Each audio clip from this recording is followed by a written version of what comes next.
So maintenance of your shades. You need to first find out or know if they are washable or non-washable, and then you can treat them as such. So for instance, there are some that you need to actually take to the dry cleaners every once in a while, and there are some that you can actually just wash in your own washer at home.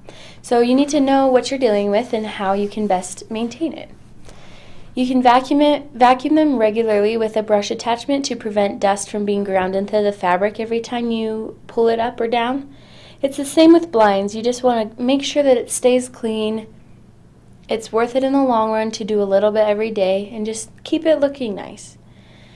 You can also clean the washable shades with an all-purpose spray cleaner, and make sure that when you do that, you make even strokes so that you don't have a lot of runs going through the fabric. Next, for pricing variation, it obviously depends a lot on the material, the size, and the style of the shade or blind that you're selecting. Wood shutters are obviously going to be the most expensive, and vertical blinds are usually the cheapest. So it's all weighing things out, wood versus, aluminum.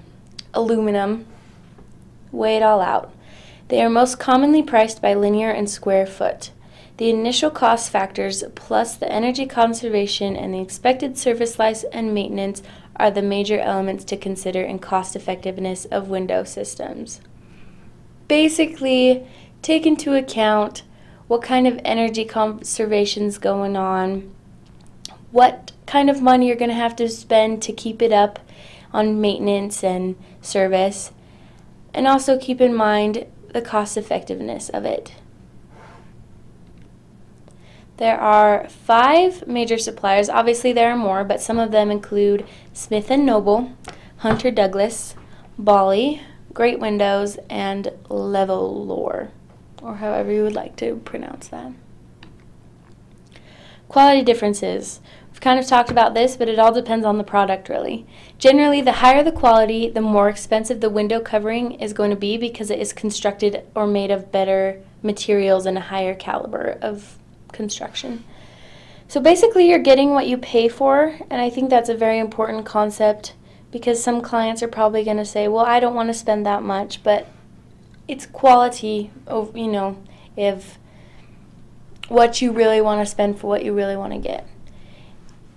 If you are wanting custom-made shades, it's best to probably go through a respected manufacturer instead of maybe running over to Lowe's or Home Depot and getting a generic thing that's not going to really fit your space.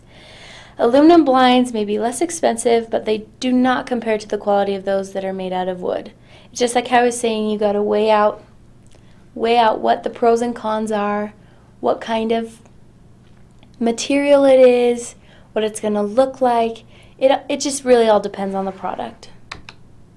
And then the variety of products, obviously we've kind of already been through that at the beginning through the terminology, and that's really where a lot of the information is. There's lots of different styles to choose from. There's not just, wood blinds and balloon shades.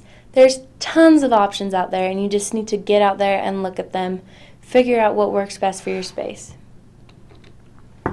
Sustainability.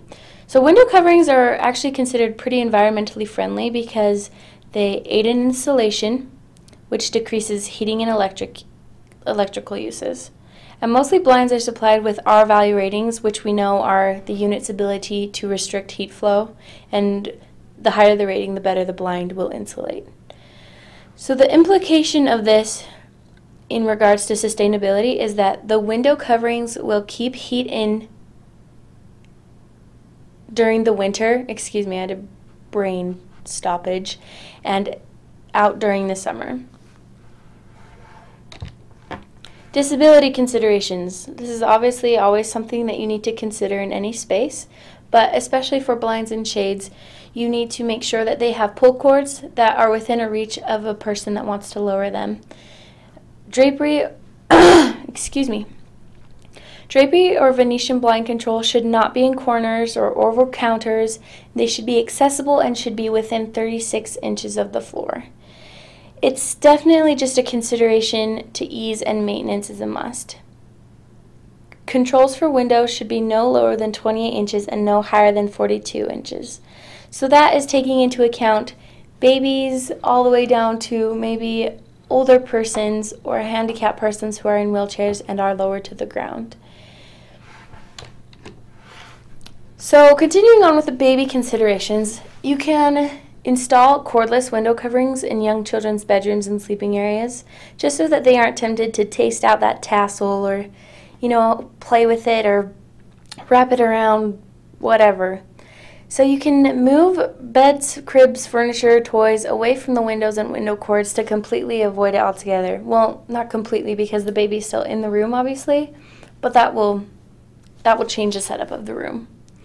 You want to keep all the window pull cords and inner lift cords out of the reach of children because, like I said before, you don't want them gnawing on it and seeing what it tastes like. And just lock them into position. I mean, think of if it was your own child. You want to keep their safety first.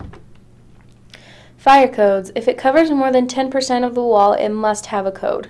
And then remember that plastic, or aluminum don't support or feed the flames, so that can be a good solution. Healthcare and institutional spaces, if you are using soft window treatments, they must be fire rated. For example, you don't want to have a hospital ignite because you chose a window treatment that has no fire safety, no kind of repellent.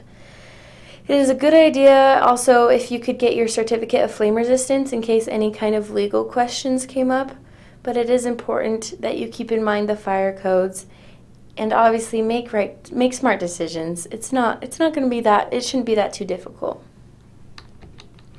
So that is all. I hope you are still alive and you learned something, and thank you for listening. Thanks, guys.